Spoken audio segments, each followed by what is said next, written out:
Hello friends, welcome back to my channel. Today we are going to start our sum number 6th of exercise 3.2 class 10th. So our sum number 3 part 6th is, ये आपका as का question है, ये बहुत important है इस वाले exercise से. आपका हो सकता है ये फाइनल एग्जाम में ज़रूर आ जाए. तो देखते हैं हम एज का क्वेश्चन आप कैसे सॉल्व कर सकते हैं. सबसे पहले क्वेश्चन को रीड करके देखते हैं. 5 ईयर हैंस. हैंस का पहले अगर आपको मतलब समझ नहीं आता है तो आप क्वेश्चन को आगे पढ़ के देखें. The age of Jacob will be का मतलब वो फ्यूचर में ही हो सकता है. देन हैंस का मतलब आगे. हैंस का क्या मतलब आपका यहाँ से पता चला, आगे. विल फ्यूचर में होता है ना. 3 times that of his son. अब उसके सन से 3 टाइम्स ज़्यादा, यानी कि उसका जो बेटा है उससे 3 टाइम्स ज़्यादा, यानी कि 3 साल ज़्यादा. टाइम्स का मतलब उसे मल्टीप्लाई करना है. 5 ईयर्स अगो. आगे आता है 5 ईयर्स अगो. एक दूसरा जो केस है आपका 5 ईयर्स अगो का है. अगो मतलब कि बीते हुए. जैकोब एज वो 7 टाइम्स ऑफ हिज सन, यानी कि उसकी जो एज थी वो उसके बेटे से 7 गुना कम थी. यानी कि जो उसका बेटा अभी जितने ईयर्स का है उससे 7 गुना कम थी 5 साल बीत पहले. What are the present ages. आपको प्रेजेंट की एजेस बताने की, प्रेजेंट में कितनी किसकी एज होगी. सबसे पहले जो हमें निकालना होता है ना, हम उसको ही लेट कर लेते हैं. तो हमें दोनों की एजेस निकालनी ना प्रेजेंट वाली.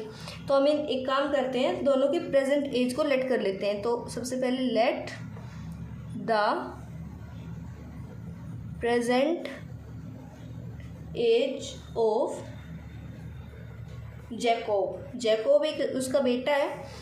And same let the present age of his. Jacob उसके पापा का नाम है और उसका एक बेटा है, उसकी एज है y. अब देखते हैं इनमें इक्वेशन क्या क्या बनेंगी. एक बार फिर से रीड करके देखते हैं. 5 ईयर हैंस, यानी कि इसमें ऊपर आप केस को डाल सकते हैं. कैसे? 5 ईयर्स हैंस फर्स्ट केस है आपका ये. आप तो इसमें डाल के दिखा सकते हैं. यहाँ पे अकॉर्डिंग टू क्वेश्चन भी लिख लें ताकि पता चले क्वेश्चन के अनुसार. अब ये देखो 5 year hence the age of Jacob. सबसे पहले जैकोब की एज बोली गई है ना, तो इक्वेशन में सबसे पहले जिसकी एज बोली गई है उसकी एज लिखो. बिल्कुल इजी. जिसकी जैकोब की एज बोली गई, जैकोब की कितनी थी? x.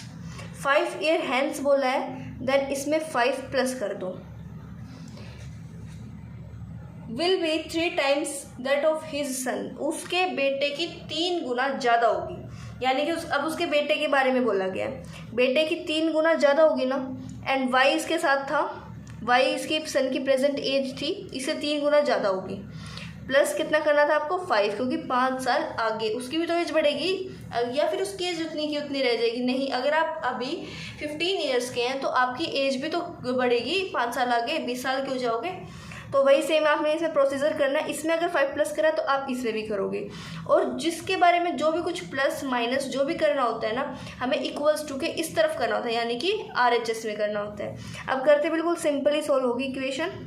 अब इसको इसके साथ भी मल्टीप्लाई एंड इसके साथ भी multiply. 3y plus 15.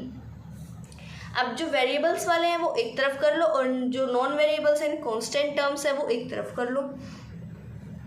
x minus 3y equals to 15 minus 5.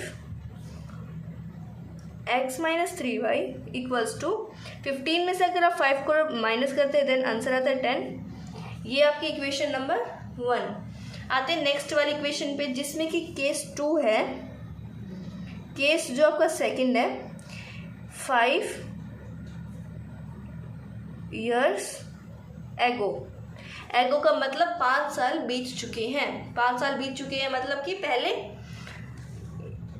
5 years ago Jacob as वो 7. जैकोब की एज कितनी थी? 7. यानी कि x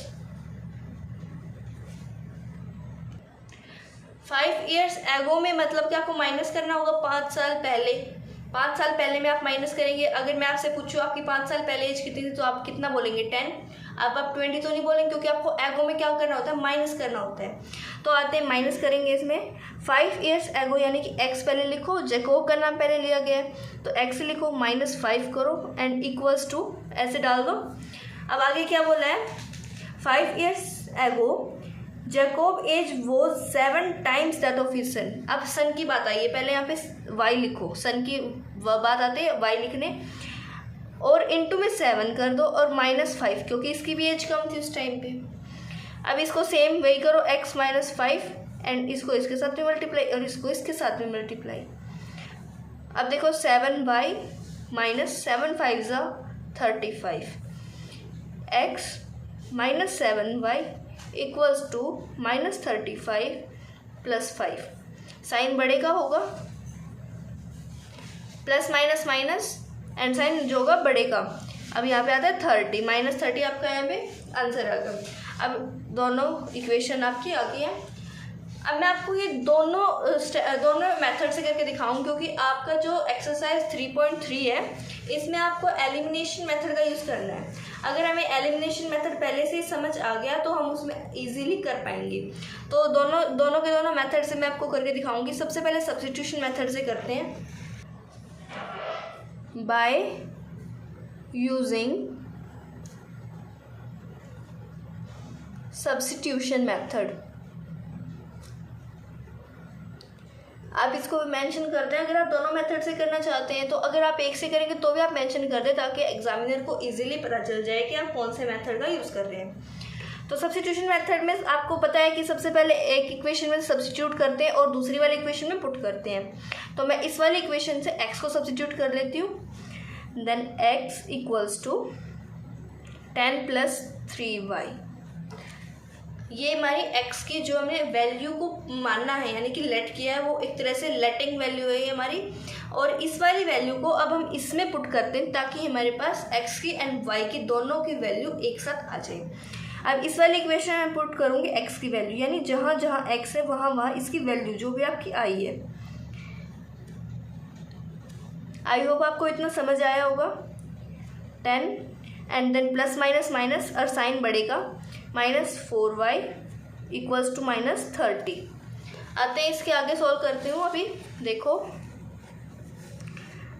10 - 4y equals to -30, -4y equals to -30 -10, -4y equals to plus minus minus, minus minus plus होता है, plus minus minus होता है। माइनस माइनस प्लस करेंगे लेकिन साइन जो होगा वो बड़े का होगा, 30 बड़ा है तो इसका साइन माइनस का यूज़ किया जाएगा यहाँ पे।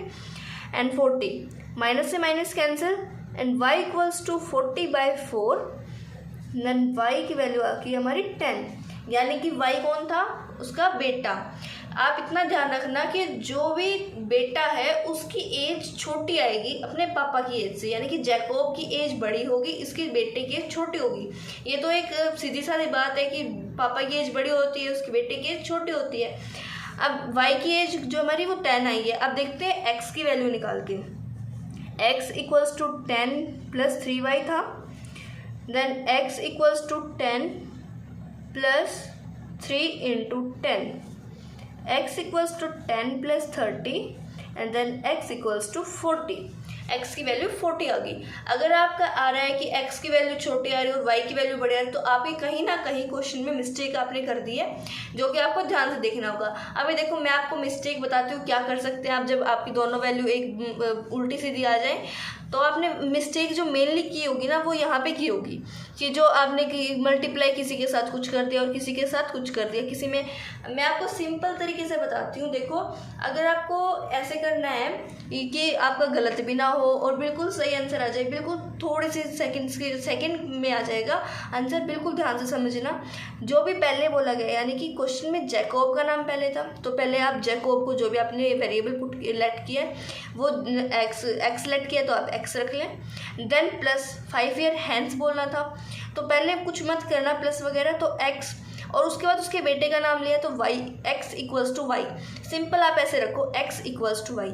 उसके बाद उसने बोला 5 year hence. 5 year hence question में नहीं देखना कुछ भी, पहले 5 ईयर हैंस का नाम लिया है तो पहले प्लस कर लो x + 5 एंड y + 5। दोनों इतना आपका आ गया समझ। अब आगे क्वेश्चन को रीड करो, उसमें 3 टाइम्स बोला है, देन 3 को मल्टीप्लाई करो, किसकी एज को, इसके साथ कुछ भी आपको करना है, प्लस माइनस डिवाइड मल्टीप्लाई इसके साथ करना है, इस बार RHS साइड करना है, LHS साइड नहीं करना। ऐसे ही सेम दूसरी इक्वेशन में हमने ऐसे बनाई थी और दोनों इक्वेशन आपकी बिल्कुल ठीक आंसर आपका है। अब देखो एलिमिनेशन मेथड से करके दिखाती हूँ, by using elimination method. Elimination word से पता चल रहा है एलिमिनेट करना है, यानी कि बाहर निकालना। एलिमिनेट करते हैं, दोनों इक्वेशन एक साथ रखो, x minus 3y equals to 10 and x minus 7y equals to minus 30। अब ये देखो, इसमें आपको सबसे पहले एक कोई ना कोई ऐसा वेरिएबल आपको मिलना चाहिए जो कि आपका सेम हो। अब इसमें एक वेरिएबल तो आपको सेम मिल गया, x एंड x, कुछ भी डिफरेंस नहीं है क्योंकि आपको आगे जाके कैंसिल करना है ना।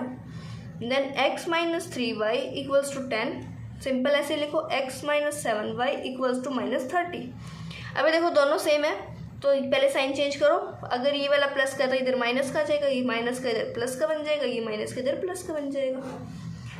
x पूरा कैंसिल हो गया क्योंकि दोनों प्लस माइनस के कैंसिल हो जाते हैं। अब देखो plus minus minus, plus minus minus, अब इस साइन को मत मानना क्योंकि ये वाला आपने चेंज कर दिया है। प्लस माइनस माइनस होता है और साइन बढ़ेगा, यानी कि 4y equals to plus plus plus plus. अब ये वाला साइन मत मानना, सिर्फ ये जो साइन है ये 30 का बन गया, प्लस प्लस प्लस। अब 40 and then y equals to 40/4 then 10। आपका आंसर आया 10। अब सिंपल आप किसी भी इक्वेशन में पुट करके देखो, कोई भी इक्वेशन हो, चाहे ये और चाहे ये, इन दोनों में से किसी में पुट चलो करके दिखाते हैं। x minus 3y equals to 10 and then x minus 3 into 10 equals to 10, x minus 30 equals to 10, x equals to 10 plus 30, x equals to 40। मैंने आपको दोनों मेथड से सॉल्व करके दिखा दिया है। आई होप आपको ये दोनों मेथड समझ आए होंगे। मैंने आपको दोनों मेथड से इसलिए सॉल्व करके दिखाया क्योंकि 3.3 एक्सरसाइज में एलिमिनेशन मेथड का आप यूज़ करना सीखेंगे। इस वाले एक्सरसाइज में मेरे को लगता है आपको समझ आ गया कि सब्स्टिट्यूशन मेथड कैसे सॉल्व करते हैं। एंड नेक्स्ट टाइम मैं आपको बताऊंगी एलिमिनेशन मेथड। अगर आपको इतना समझ आया तो प्लीज़ वीडियो को लाइक कीजिए एंड चैनल को सब्सक्राइब कीजिए। Thanks for watching.